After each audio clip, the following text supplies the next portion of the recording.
My wife had a long affair, and a lawyer warned I'd lose everything in a divorce, so I spent years planning the perfect revenge. Hello Reddit eyes plus here. I always thought of myself as a simple man. I loved my wife, Karen, deeply. We built a life together, a modest home, a dog named Rusty, and what I thought was a solid partnership. So when I found out about her affair, it was like being hit by a freight train. It wasn't a one-time mistake. This had been going on for years. I confronted her, expecting denial or remorse. Instead, she just smirked. Smirked. "You've always been too naive, James," she said coldly. "Maybe now you'll finally grow up." Then came the kicker.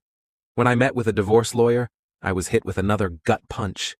Thanks to the laws in our state, Karen would walk away with half my income, the house, and even alimony. And Rusty? The lawyer warned me that Karen might fight to keep him too. I'd lose everything. Everything. So I decided I wouldn't lose. I'd spent my entire life being the nice guy, but not anymore. If she wanted to play dirty, so could I. Over the next several years, I worked in silence.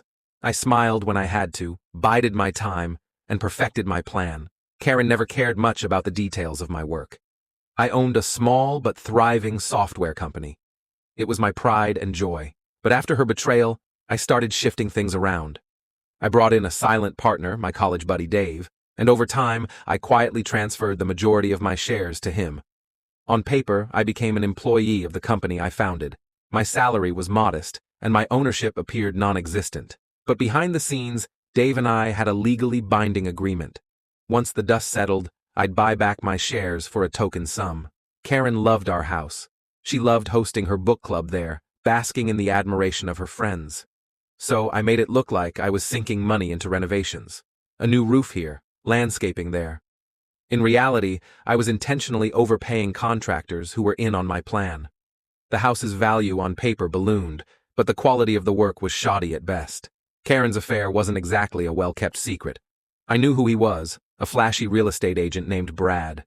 Brad was a braggart who loved to flaunt his wealth. Over time, I fed Karen subtle hints that I'd forgive her indiscretions and that maybe we could work things out.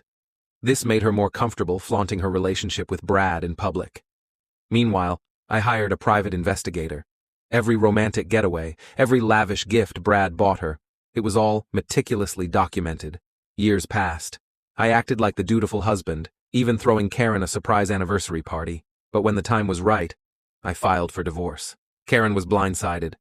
She walked into the mediation room with the same smug confidence she'd always had. But as my lawyer began presenting the evidence, her smirk disappeared. The private investigator's reports painted a damning picture.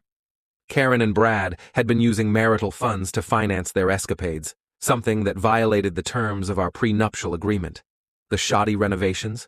They were exposed as liabilities, drastically reducing the house's true value, and my modest salary.